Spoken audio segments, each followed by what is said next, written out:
Então aqui, Hebreus capítulo 12. Vamos tentar fazer uma exposição mais detalhada possível. Primeiro, ele começa dizendo: portanto, nós também, pois que somos rodeados de uma tão grande nuvem de testemunhas, deixemos todo o embaraço e o pecado que tão de perto nos rodeia, e corramos com paciência a carreira que nos está proposta. Essa grande nuvem de testemunhas é a quantidade de exemplos que ele resolveu citar no capítulo 11. São pessoas que tiveram um testemunho aprazível a Deus, agradável a Deus. E ele falou no capítulo 11 que existiriam muitos outros que ele poderia falar, muitos outros que ele poderia citar nesse capítulo. E o capítulo 11 é tido como o capítulo dos heróis da fé, mas não é porque alguém não foi citado aqui que não seja um herói da fé, porque ele mesmo disse: eu poderia falar de muitos outros, mas com certeza faltaria tempo, faltaria espaço até no papiro para ele escrever. Então, por isso que ele diz uma tão grande nuvem de testemunhas. E ele fala, ele coloca no lugar certo essas pessoas. Ele não super exalta essas pessoas, mas ele também dá o valor que Deus deu a elas. Porque os hebreus eles eram muito de olhar para o homem, para os profetas. E, inclusive, por causa disso, acharam que Jesus era um profeta. E o que acontece? Ele resolveu mostrar qual é o objetivo da vida dessas pessoas. Que do mesmo jeito que eles correram em direção à promessa de Deus para a vida deles, nós devemos também correr em direção a essa promessa. Eles correram e eles, antes de morrerem, não viram, né? Nem depois, né? Certas coisas se cumprirem. Eles viram, sim, a fidelidade de Deus ao longo da vida deles. Aquilo que Deus disse que ia fazer em vida, ele fez. Ele prometeu e cumpriu. Mas certas promessas, eles não chegaram a ver. E elas foram cumpridas nas gerações posteriores. Mas eles continuaram firmes. E no capítulo 11 ele também diz que nós, no último versículo ele disse assim: para que eles, sem nós, não fossem aperfeiçoados. Porque, na verdade, a terra que eles iriam alcançar, para nós, representa a terra prometida. E também para eles, porque Deus quis dar a eles uma terra prometida celestial, mostrando que ela era muito maior, muito mais abundante do que aquela que ele tinha prometido em vida terrena para os patriarcas. Né? Bem, aí isso foi mais ou menos o capítulo 11, né? A coisa mais marcante ali no capítulo 11. E agora, ele está dizendo que nós também devemos correr com paciência essa carreira, uma carreira que foi proposta a nós.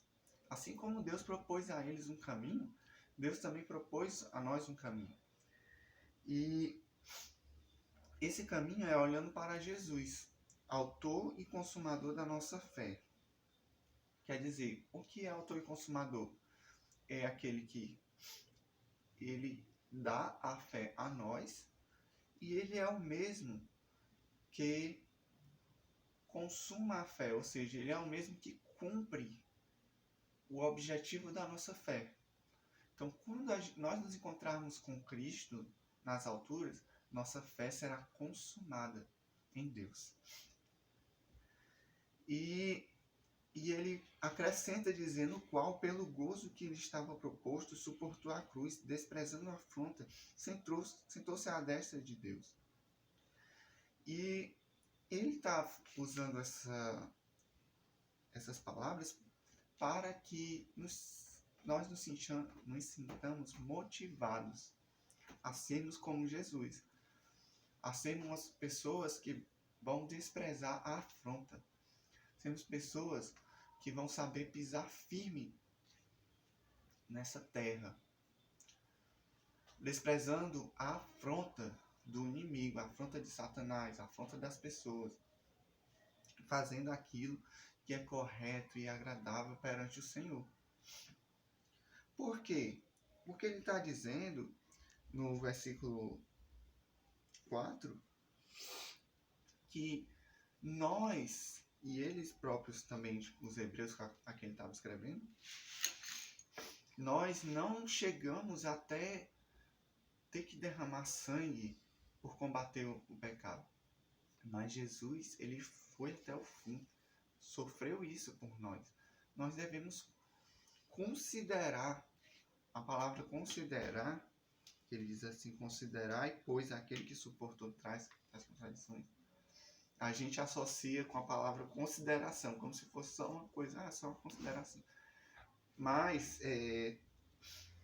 dentro aqui do contexto, né, ele diz assim: olha, quando você estiver passando uma grande dificuldade em relação ao pecado, considere, leve em conta tudo aquilo que Jesus fez por você. Leve em conta aquilo que Jesus suportou na cruz por você, que foi muito maior. Então, além disso, ele ainda acrescenta uma outra coisa. Nós sermos hábeis para receber exortação de Deus, para sermos exortados por Deus. A exortação de Deus não é fácil. E às vezes a gente olha para alguém e diz assim: não, mas daí essa pessoa é um fariseu que está querendo me exortar. Só que Jesus disse: olha, ouça tudo que o fariseu disser. Não precisa copiá-lo, mas ouça, porque ele está falando a verdade. Então o que acontece? No caso, os fariseus que eram hipócritas. O que acontece? Nós devemos estar hábeis para receber a exortação. Devemos nos lembrar da palavra que diz: filho meu, não desprezes a correção do Senhor, não desmais quando por ele fores repreendido. Nós temos que estar de prontidão perante Deus, para que Deus possa nos corrigir e desfazer o nosso eu. Aquele eu que impede a gente de mudar, de reconhecer, de abrir mão, de deixar o braço a torcer. Que é isso? Deixar o braço a torcer. Né? É uma expressão que as pessoas usam. E quer dizer assim: depois de ter feito o errado, e com todo aquele achando que era o certo, quando for na hora de se retratar, deixar o braço a torcer, ou seja, deixar aqueles que estavam certos lhe corrigirem ou falarem o que for necessário. Então, o que acontece? Nós devemos estar prontos para isso, porque Deus, ele nos ama. Quando Deus nos corrige, é diferente da forma como o homem nos corrige. O homem nos corrige de um jeito e Deus corrige a gente de uma maneira completamente diferente. Deus, ele não é taxativo com a gente. Ele sabe trazer a palavra certa, porque ele sabe do nosso reconhecimento do pecado. Ele sabe aquilo que vai fazer a gente reconhecer. Mas, ao mesmo tempo, a pessoa precisa estar apta para isso. A pessoa precisa estar aberta para Deus. Para quê? Para dar razão a Deus, não é aos homens. E aí, no versículo 6, ele diz justamente isso. O Senhor corrige a quem ama, açoita a qualquer que recebe por filho. Ora, se você não passa por isso, não passa por esse tipo de correção de Deus, você não é filho. Você está sendo um bastardo.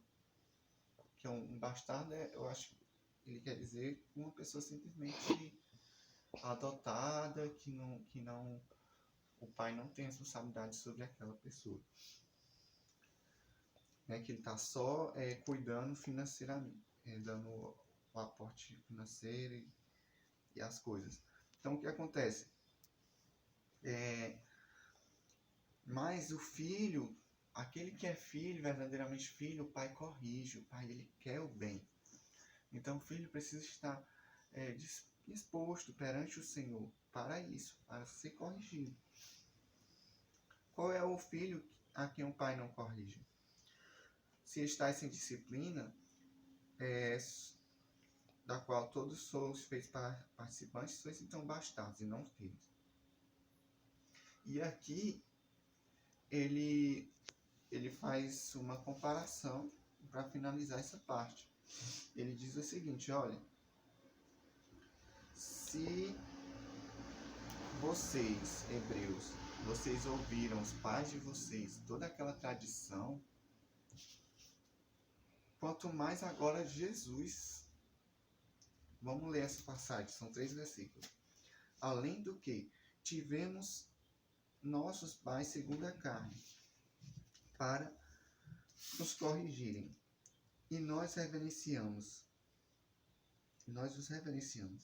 Não nos sujeitaremos muito mais ao Pai dos Espíritos para vivermos?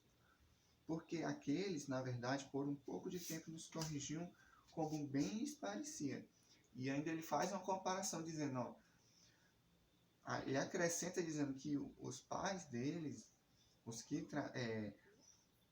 transmitiram a tradição e a palavra de Deus, eles também corrigiam conforme o que eles bem achavam. Mas, e ainda assim vocês obedeciam. Mas e agora? Que é Jesus que está trazendo a correção. Que é Jesus que está ensinando, trazendo os novos princípios que eles não tinham antes. Dizendo ali no Sermão da Montanha, mudando, ampliando completamente a visão da lei. Dizendo muito além de olho por olho, dente por dente. Dizendo muito além de não cobiçar a mulher, não adulterar. Dizendo muito além e trazendo uma mudança de mente. Então nós temos que entender que existe um novo e vivo caminho através de Jesus Cristo, que vai muito além da lei. E ele está dizendo, para sermos participantes da sua santidade. Então quer dizer, quando Jesus nos corrige, não é como os antigos corrigiam eles, mas é para o nosso proveito, é porque ele quer que a nós sejamos participantes da santidade dele. Isso é algo maravilhoso, isso é algo incrível. Poder participar disso é a misericórdia de Deus em nossas vidas. Só participa disso quem contempla a misericórdia de Deus em sua vida. Coisa é essa que tanta gente não tem. Tanta gente, infelizmente, por falta de sabedoria, por formas que decidiu se construir, certas decisões, infelizmente não contemplam a misericórdia de Deus em suas vidas. E aí no versículo 11, e na verdade toda correção ao presente não parece ser de gozo, senão de tristeza. Então é muito, inicialmente não é fácil ser corrigido por ele. porque existe um eu, existe uma maneira de pensar, existe uma luta. Deus está constantemente nos moldando. Nós estamos nesse processo de sermos aperfeiçoados por Deus. Para quê? Para a glória dele. Para quê? Para que nós nos aproximemos dele e essa aproximação nos faça realmente bem. Então nós precisamos. E aí, o que acontece? Por um momento não é de gozo, mas de tristeza, mas depois produz um fruto pacífico de justiça. Pacífico por quê? Pacífico tem a ver com paz. Então o que ele está dizendo? Produz um fruto de paz. Essas palavras, elas têm até um nomezinho específico no português. De paz é pacífico. Quando você junta o de com outra palavra e forma uma palavra só. Então, produz um fruto de paz, de justiça, nos exercitados por ela. Então, nós precisamos muito ser santificados por Deus. Nós precisamos muito reconhecer a obra que Deus está querendo fazer na nossa vida nesse momento da nossa vida. Não no futuro, não do que nós já mudamos para Deus, mas do que agora Deus está querendo mudar. E ele une isso que ele disse com a questão do fato de que nós estamos correndo, olhando para Jesus. Nós estamos correndo nessa direção do relacionamento com Jesus. Porque aquele que é o autor da nossa fé também é o consumador. Ou seja, aquele que começou a boa obra em nós, ele é fiel para terminar. Por isso nós não devemos nos preocupar. Nós não devemos nos preocupar, sabe o quê? Em sermos perfeitos. Não devemos nos preocupar com isso. Porque aquele que começou a boa obra em nós, ele é fiel para um dia terminar. E que o nosso alvo seja a vontade de Deus, sempre. Que nós sejamos humildes perante o Senhor e perante as pessoas, para que o Espírito Santo tenha liberdade dentro de nós. E a partir disso, a gente possa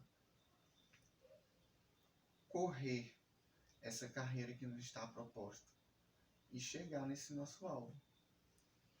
Chegar na consumação dessa nossa fé.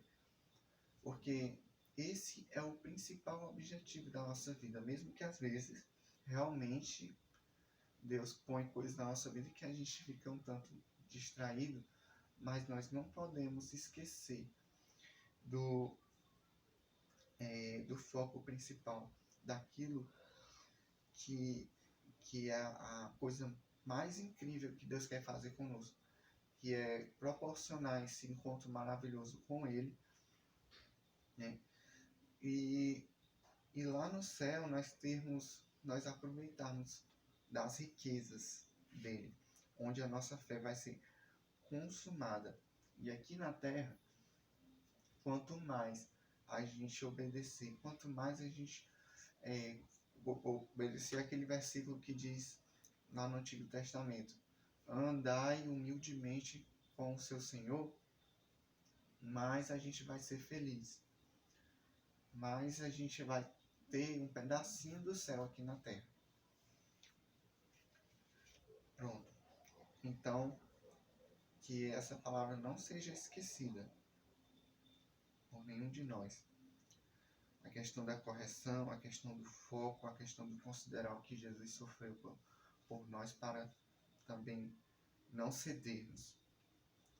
Em nome de Jesus, que essa palavra esteja guardada no seu coração. Amém.